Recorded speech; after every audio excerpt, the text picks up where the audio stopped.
They watching, watching, watching, watching, watching, watching. They watching, You know, watching, some watching, ideas watching, are just watching, so watching, powerful. They don't just change a few minds. They literally shatter one world and build a whole new one in its place. So, over the next few minutes, we're going to trace the explosive journey of one of those ideas. This radical belief that power doesn't belong to kings or gods, but to the people. And to do that, we first have to understand the world it completely tore down. I mean, look at this contrast. On one side, you've got the world of absolute, total power. And it's summed up perfectly by Francis King Louis XIV. The state? That's me. And then, on the other side, you have the words that founded modern democracy. We the people. So how on earth did we get from that to this? How did the entire definition of power get flipped completely on its head in just a few hundred years? Well, that's the incredible story we're diving into. Okay, so to really get this revolution, we have to start by understanding the world it completely shattered. So let's go back in time to early modern Europe.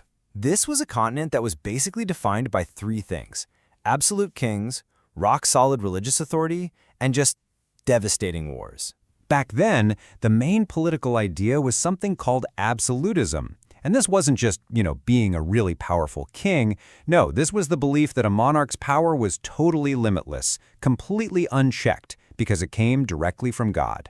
The poster child for this was, of course, Louis XIV of France, the Sun King. This guy centralized everything. He made all the nobles live with him at his ridiculously fancy palace in Versailles, just so he could keep an eye on them. He really, truly believed he was the state. And what happens when you have a system like that? Well, you get conflict. A lot of it. See, these rulers demanded absolute loyalty, not just in how you lived, but in what you believed. And this led to more than 100 years of just brutal, non-stop warfare. The 80 Years' War, the 30 Years' War, these weren't small squabbles. These were conflicts that ripped Europe to shreds, killing millions of people from the fighting, the starvation, and the disease that followed. This was the problem. This was the world of chaos and suffering. It's right here, out of all that chaos, that a totally new kind of revolution started to smolder. This one wasn't fought with swords and cannons, but with something way more powerful: ideas. A group of thinkers, we call them the Enlightenment philosophers now, started asking some really dangerous questions. Questions that threatened the entire foundation of that old world. And this was the most dangerous question of them all. Just think about it. What if power didn't come from God? What if it came from the people? What if the whole system, the whole thing, was built on a lie? That kings weren't chosen by God, and that the real, true source of all authority wasn't somewhere up in heaven, but right here on earth, with the very people being ruled? And to really appreciate how radical that question was, you have to hear how people like King James I of England thought about it. I mean, listen to this. He's saying kings are basically gods on earth. They have the power of life and death. And challenging the king? Oh, that wasn't just a crime like treason. It was a sin, an act against God himself. A king answered to God, and that's it. This wasn't some fringe idea. This was the official, accepted truth. And then along comes John Locke, an English philosopher who basically threw a philosophical bomb right into the middle of that old way of thinking. He came out and argued that every single person is born with what he called natural rights, the right to life, to liberty, to property. And he said the only reason governments should even exist is to protect those rights. He called it a social contract. It's like a deal. The people agree to let the government rule, and in exchange, the government agrees to protect their rights. But here's the kicker. If the government breaks its side of the deal, Locke said the people have every right to take back that power and start over. Okay, but that raises a huge question, right? How do you stop your new government from becoming just as big and scary as the one you just got rid of? Well, a French thinker named Montesquieu had a genius solution for this. He said you have to split the government's power into three different parts. You have one part that makes the laws, the legislative, another part that carries out the laws, the executive, and a third part that judges the laws, the judicial. The real magic here is that they're all separate and they all act as a check on each other. It ensures no single person or group can ever get all the power. Now here's a really important and frankly difficult piece of context we have to talk about. These amazing ideas about freedom and rights often came with some massive contradictions. Take John Locke, the philosopher of freedom. He also invested his own money in the Royal African Company, which was a major player in the slave trade. And if you look at some of his writings, it seems he viewed people in Africa as less than human, which he used to justify their enslavement. Now, that doesn't just cancel out the power of his ideas, but it's absolutely crucial to understand that when they talked about the people and natural rights, their definition was often incredibly narrow and left a whole lot of people out. So these weren't just abstract theories for philosophers to argue about in cafes. Nope.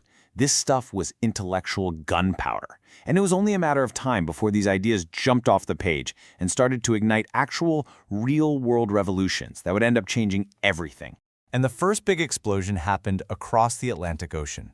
You had these American colonists who saw themselves as British citizens, but felt like their rights were being completely ignored by a king an ocean away.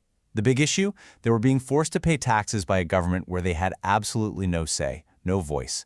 So their famous rallying cry, "No taxation without representation," that's not just a catchy slogan. That is a direct, real-world application of John Locke's idea that a government can only rule with the permission of the people it's ruling. And you can see just how deep this philosophy ran by looking at the Declaration of Independence itself. I mean, when Thomas Jefferson was writing this, he was basically lifting ideas straight from John Locke. The whole part about all men are created equal and have these unalienable rights like life, liberty, and the pursuit of happiness. That is pure Enlightenment thinking, taken from the page and used as the moral and legal justification to start a brand new country. All right, now let's hop back over to France, because if you thought things were tense in America, France was a ticking time bomb. The whole problem was the way their society was set up. It was completely, ridiculously unfair. You had the clergy and the nobility. That's just 3% of the people. But they had all the land, all the power, and paid basically zero taxes. And then you had everyone else, the so-called Third Estate. 97% of the people, and they had to pay for everything. You combine that insane inequality with people starving in the streets, and yeah, you've got a revolutionary powder keg just waiting for a spark. And so, when that bomb finally went off in France with the storming of the Bastille, what's one of the first things the revolutionaries did? They wrote their own declaration. And just listen to it. Men are born and remain free and equal in rights. Sound familiar? It's the exact same echo of Locke, the same spirit as the American Declaration. The core principles were identical. We demand liberty, we demand equality, and we demand a government that answers to the people. So, after all that fire and revolution, what's the big takeaway? What's the legacy of this incredible, world-changing period? Well, it's pretty simple. It's the world we inherited, the world we live in right now. And it all boils down to this fundamental shift, the journey from being a subject to becoming a citizen.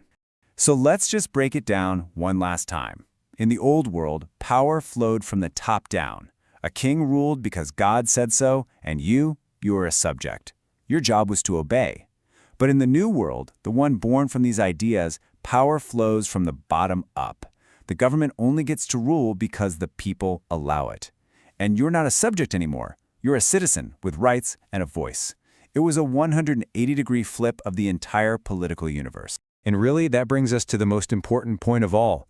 This whole era, this Enlightenment and the revolutions it sparked, it basically kicked off a permanent argument, a constant push and pull between the power of the government and the freedom of the individual.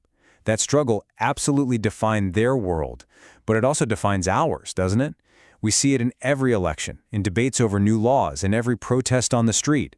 The dangerous questions they were brave enough to ask back then, well, they're the very same questions we're still wrestling with today. Signal detected. Firewall breach. Begin transmission. They watching.